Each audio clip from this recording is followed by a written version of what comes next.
Hey everyone, and welcome to the deep dive. We're taking on some pretty fundamental physics today. Yeah, that's right. We're going to be talking about motion, velocity, acceleration, all the good stuff. and all that good stuff, and Foundations of how things move. Yeah, exactly. The listener sent in a chapter from a university physics textbook. Oh, wow. Pretty intense. That's getting right into it, Yeah, so this is definitely going to be a little bit more technical than maybe some of our other deep dives. Yeah. But, hopefully we can help break it down and make it a little bit more. Absolutely. Our Yeah. goal is to help kind of make it clear, but also kind of mind-blowing because, this stuff's happening all around us constantly. Right, yeah. And I think that's one of the things that I always found really fascinating about physics is that it is happening all the time, whether we realize it or not. Everywhere you look. So the chapter kicks off with displacement, which, it's not just like a fancy word for distance. Right. Yeah, it's more about like the net change in position, right? Right. So like think about walking your dog. Okay. Your dog might zigzag all over the place, sniffing every tree and fire hydrant. Right. That's their distance traveled. But displacement only cares about where they started and where they ended up. Oh, okay. So like if they end up back at the starting point, then the So displacement would be zero. Zero, exactly. Even if they cover a lot of ground in between. Wow. Okay. So it's almost like the It's like the net change. the net change, yeah, or like versus the total yeah. path travel. Yeah. Okay. That's where choosing a coordinate system comes in, right? So we need to define an axis, like an imaginary number line, to measure those changes in position. Okay. So I'm picturing like a ruler. Yeah, like a ruler along the path. Exactly. And then, you'd say like, okay, forward is positive, backwards is negative. Yeah, exactly. It gives it direction. Oh, okay. It's like giving our motion a sense of direction. Okay, that makes sense. Now let's add in time to make that change in position, and that brings us to average velocity. Okay, so this isn't just like how fast something's going at any given moment. It's more about the overall the overall journey. Yeah, the journey. So think about like you're on a road trip, and your GPS tells you your estimated arrival time. Okay. That's based on your average velocity. Right. Factoring in traffic, stops, all those twists and turns on the highway. Wait, so two cars could be going different speeds at different times and still end up with the same average velocity? Yeah. If they cover the same distance in the same amount of time? Precisely. Oh, wow. That's average velocity. Yeah. It's the overall change in position over a specific time interval. Okay. And, if we were to graph that motion, the average velocity would be represented by the slope of a line connecting those 2 points. Oh. On that position time graph. Yeah, I'm starting to see how the visuals are helpful. Yeah, visuals are key. But what about when we want to know like what's happening at each tiny moment along the way? And that's where we get instantaneous velocity. Okay, so that's like hitting the pause button on a high-speed film and analyzing a single frame. Yeah, okay. So it's that velocity at a specific instant, not an average over time. Okay. So mathematically, we'd use the concept of a derivative from calculus to shrink that time interval down as small as possible. Okay, can you give me like a simplified version of what that would look like? Sure. So imagine you have like a super-powered speedometer that tells you your speed at any given millisecond. Oh, okay. That's essentially instantaneous velocity. Okay. Think of like a race car driver, right? Right. To navigate those tight turns. Right. And optimize their performance. Right. They need to know their speed at every single point on the track. That makes sense. Right. Yeah. So average velocity gives you the big picture. Instantaneous velocity is all about the details. Cool. Okay, so we've got displacement and velocity. What about acceleration? Because the chapter makes it clear that it's not just about going faster. Right, exactly. It's about any change in velocity. Okay. So speeding up, slowing down, or even just changing direction. Oh, okay. All of those are acceleration. Interesting. So picture like an astronaut testing a new maneuvering unit in space. Okay. Even if they're not always speeding up, their velocity is constantly changing as they twist and turn. Right. Which means they're experiencing acceleration. Okay, that's a cool visual. Yeah. I have to admit, though, the whole negative acceleration versus slowing down, I always get tripped up on that. I hear you. It's a very common point of confusion. Yeah. But think of it like this. You're walking forward and you slow down. That's negative acceleration. Okay. But if you're walking backwards and you speed up, that's also negative acceleration. So it just has to do with It has to do with which way your velocity is changing. Got it. On that imaginary number line we talked about. Okay. Okay. Yeah, that actually makes it a lot clearer. Yeah. So we've laid the groundwork. We've got our definitions of displacement, velocity, acceleration. Yep. Now, where does constant acceleration come into this? So that's where we get to kind of like unlock the real predictive power of physics, right? Yeah. So when acceleration is constant, we have a set of equations that can tell us all sorts of things about an object's motion, its position, its velocity, how long it takes to travel a certain distance, all sorts of things. Yeah, I'm looking at these equations in the chapter. I'm like, oh, boy. I understand it can be a little intimidating, but we'll break them down. Okay. And the textbook does a good job of using like graphs and visuals. Yeah. So for example, with constant acceleration, the velocity time graph is a straight line. Okay. And its slope represents that constant acceleration. Oh, okay. So constant acceleration on a position time graph would be like a parabolic curve. Exactly, like the path of a ball thrown through the air, right? Right. Yeah, okay. So even if those equations seem complex at first glance, the visuals help us see how it all connects. Yeah, so we're starting to see how these equations can be used to like analyze motion, but can we like put it into practice? Yeah, can we apply it to like something we experience every day? Absolutely. So think about something as simple as dropping a coin. Okay. Right? That seemingly simple action is governed by the laws of physics. Love that. Specifically, free fall. Okay, tell me more. So in its purest form, free fall is the motion of an object under the sole influence of gravity. Okay. We ignore things like air resistance to make the math easier. Right. And what makes free fall so fascinating is that it involves constant acceleration. And that's because the Earth's gravity is pulling on it. Exactly. Okay. It's a constant force resulting in a constant acceleration, which we denote as g. Okay. And just like any other acceleration, the sign matters. Okay. Right. So if we choose up as positive, right, then g would be negative. Right. Okay. It all goes back to choosing that coordinate system and being consistent with our directions. Okay, so with this knowledge of constant acceleration and free fall, could we actually predict how long it would take that coin to hit the ground if we dropped it from, like, the Leaning Tower of Pisa? We absolutely could. Wow, that's amazing. We could even calculate its velocity at different points during its fall, figure out how far it would have traveled after a certain amount of time. Wow. The equations give us the tools to do all of that. Okay, I am officially starting to see the world through a physics lens. Yes. That's awesome. Yeah, it's cool. So there's this other really interesting thing that the chapter mentions about objects thrown upwards. Okay. Like if you throw a ball straight up in the air and catch it at the same height, it will have the same speed when it leaves your hand as when it returns. Really? Even though gravity is acting on it the entire time. I always thought it would be slower on the way down.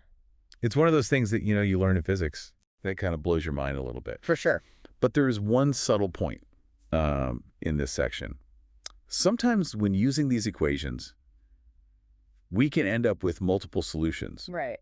For the time that it takes for something to happen. Yeah, I noticed that in the examples, they would have a positive and negative answer for time, but how can time be negative? Right, so the equations we use, they assume constant acceleration for all values of time, even negative ones. Okay. So those negative time solutions are actually referring to moments in time before the object was even in motion. Oh, okay. So they're kind of like mathematical artifacts. Not really physical solutions. Right. So we kind of have to use our understanding of the physical situation to kind of choose the solution that makes sense. Right, like the one that's actually happening in the real world. Exactly. Okay, so we can kind of disregard. Yeah, just focus on the positive solution. So we've gone from basic definitions to applying these concepts to real-world scenarios like free fall. Yeah. But the chapter also mentions situations where acceleration isn't constant. Right. And that's where calculus becomes incredibly useful. Yeah.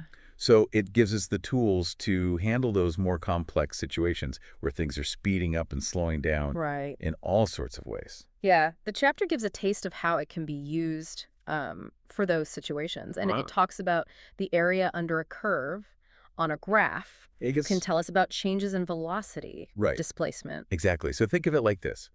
Imagine that velocity time graph. Looks like a mountain range. Okay. Right. Yeah. Calculus helps us find the total area of all those peaks and valleys. Right. Which tells us how far the object traveled, even if it sped up and slowed down a bunch along the way. So even if the motion gets really complicated, there are still ways to... There are tools to understand it. Okay. That's the beauty of physics. Awesome. It provides a framework for making sense of the world. Cool. No matter how complex that motion might be. Cool. Yeah. Okay, I'm feeling pretty pumped about our physics journey so far. We've gone from basic definitions to understanding free fall, and even gotten a glimpse of how calculus can help us analyze more complex motion. But the chapter throws in a few real-world problems, and I have to admit, they look a little daunting. I understand. Yeah. But remember, those problems are just opportunities to put everything we've learned into practice. And they can be pretty fun, like solving a little physics mystery. Okay, challenge accepted. One that caught my eye was about a cheetah chasing an antelope. The cheetah's position as it accelerates is given by the equation x equals 20 meters plus 5.u meters isometer 1. Can we break this down and see what it's really telling us? Absolutely. Yeah. This equation is basically a road map of the cheetah's motion. It's telling us that the cheetah's position, which we're calling x, changes with time represented by t. The 20 meters means the cheetah is starting 20 meters ahead of some reference point, kind of like a head start. And the 5.0 meter order so part is all about the cheetah's acceleration. So that 5.0 meters Haranos is how quickly the cheetah's velocity is changing each second. And the toe means that the cheetah's displacement due to that acceleration is increasing exponentially over time. You got it. It's like saying for every second that passes, the cheetah covers more and more ground because it's constantly speeding up. And the equation lets us calculate exactly where it'll be at any given moment. Okay, that makes more sense. So if we plug in different values for t into the equation, we can figure out the cheetah's position at different points in time. Exactly. And the problem actually asks us to find the cheetah's displacement between 1 second and 2 seconds. We can do that by finding its position at each of those times, using the equation, and then calculating the difference. Right. And we can even figure out its average velocity during that 1 second interval by dividing the displacement by the time. Now things get even more interesting when the problem asks us to find the cheetah's instantaneous velocity specifically at 1 second. Remember, this isn't about its average velocity over a period of time, but its velocity at that precise moment. Right, like freezing the action and seeing how fast it's going in that single frame. The textbook talks about calculating the average velocity over smaller and smaller time intervals around 1 second. Exactly. So you might calculate the average velocity between 0.9 seconds and 1.1 seconds, then between 0.99 seconds and 1.01 seconds, and so on, shrinking the interval until you get a value that's essentially the velocity at exactly 1 second. So basically we're zooming in closer and closer to that one specific moment to see what the cheetah's velocity is. That's the idea. Yeah. And as we shrink that time interval, the average velocity will get closer and closer to the true instantaneous velocity at 1 second. I see. The textbook actually walks through that process and finds that the cheetah's instantaneous velocity at 1 second is 10 meters. And this process of shrinking the time interval is essentially what we'd be doing if we were to take a derivative in calculus. Precisely. The derivative gives us a precise mathematical tool to find that instantaneous rate of change. Cool. So calculus can help us find instantaneous velocity without having to go through that whole shrinking interval process. Exactly. The textbook even takes the derivative of that cheetah position equation, which was x equals 20 meters plus 5.0 meters son, and gets Vx 10 meters son. So this new equation, Vx equal equals 10 meters stannion, is like a shortcut to finding the cheetah's instantaneous velocity at any given time. Exactly. You just plug in the time and boom, you get the velocity. Right. We can even check our previous calculation. If we plug in 1 second for t's, we get 10 meters, which matches what we found using the shrinking interval method. So we can use this new equation to find the cheetah's velocity at 2 seconds, 3 seconds, anytime we want. Exactly. It's a powerful tool for analyzing motion. Now, are you ready to tackle another concept that's essential for understanding motion? Bring it on. I'm feeling like a physics pro now. Great. Then let's shift gears and talk about how we visually represent motion using graphs. I actually really liked how the textbook uses graphs to illustrate these concepts. It makes them much easier to grasp. Visuals are super helpful when it comes to physics. The chapter focuses on two main types: position time graphs and velocity time graphs. Right. A position time graph plots an object's position on the y-axis and time on the x-axis. So it's like a visual map of where the object is at different points in time. And what's really cool is that the slope of that position time graph represents the object's velocity. A steeple slope means a higher velocity. A horizontal line, or zero slope, means the object is at rest. And a downward slope means it's moving in the opposite direction. Exactly. Yeah. If we choose up as positive, then a downward slope means the object is moving down. The textbook shows this with the example of a dragster. We can see how the slope of the graph changes as the dragster accelerates, reaches a constant speed, and then decelerates. It's like we can actually see the dragster's motion just by looking at the shape of the graph. Exactly. Now, velocity time graphs are similar. They plot the object's velocity on the y-axis and time on the x-axis. And the slope of a velocity time graph tells us the object's acceleration. You got it. A steeper slope means a greater acceleration. A horizontal line indicates constant velocity, 0 acceleration. And a downward slope means the object is decelerating. So it's all about the slopes. The textbook also pointed out that an object can have a negative velocity, but still have a positive acceleration. Right, that goes back to what we talked about earlier. Negative acceleration doesn't always mean slowing down. For example, if an object is moving downward, negative velocity, and speeding up its acceleration is actually positive because its velocity is becoming more negative. Okay, so the sign of acceleration tells us about the change in velocity, not just whether the object is speeding up or slowing down. It's all about how the velocity is changing on that number line. Exactly. Now, when we have constant acceleration, the velocity time graph becomes even more useful. Because it's just a straight line. Yeah. And the slope of that line represents the constant acceleration. Exactly. And on a position time graph, constant acceleration shows up as a parabolic curve. The textbook gives some great visual examples to show how the shape of these curves changes depending on the object's starting position, initial velocity, and acceleration. So we can use those graphs to visualize how different factors influence an object's motion over time. And we can even use them to find the object's displacement by calculating the area under the velocity time graph. If it's a straight line, it's just a matter of finding the area of a triangle or a rectangle. Right. And even if the velocity time graph isn't a straight line, we can still find the area under the curve using calculus. Calculus really is the key to unlocking so much in physics. Now, before we move on, the chapter briefly mentions something called jerk, which I found intriguing. Ah, yes, jerk. It's the rate of change of acceleration. So if acceleration tells us how velocity changes over time, jerk tells us how acceleration changes over time. So it's like acceleration of acceleration. Precisely. Okay, so jerk, it's like, how quickly... Yeah, how jerky the motion. Yeah, how jerky the motion is. So like... Yeah, like if the acceleration changes really abruptly, that's high jerk. Right, like in a roller coaster. Exactly. When you get those... So like those sudden jolts and turns. Yeah, that's high jerk. Exactly, that's high jerk. Okay, so designers would want to... Minimize that? Minimize the jerk. In most cases, yeah. To make the ride smoother, more enjoyable. Yeah, safer, probably. Yeah, for sure. Okay, so even this kind of obscure concept has real-world applications. Yeah, it's everywhere. Okay, I wanted to go back to the problem about the police officer chasing the speeding motorist. Yeah, that's a good one. Because that seemed like a classic physics problem. Yeah, classic. And I just want to make sure I'm fully grasping how those... Constant acceleration equation. Yeah, how they play out. It's a great example, yeah. So we've got, the motorist is going along, exceeding the speed limit, and then a police officer, initially at rest, starts chasing after them with constant acceleration. Okay. And the problem gives us the motorist's speed, the officer's acceleration, and the fact that they catch up after 10 seconds. Yep. But then it asks us to figure out all this stuff, like the officer's speed when they catch up, how far they traveled to create graphs. Right. It's a good multi-step problem that really tests your understanding of all the concepts. For sure. But we have the tools. You do. We have the tools. So to find the officer's speed when they catch the motorist, we would use the equation Vx is 0x plus x. Yes, exactly. And remember, the officer starts from rest. Right. So their initial velocity, the V0x, is 0. Right. So that simplifies things a little bit. So then you would just plug in the acceleration and the time.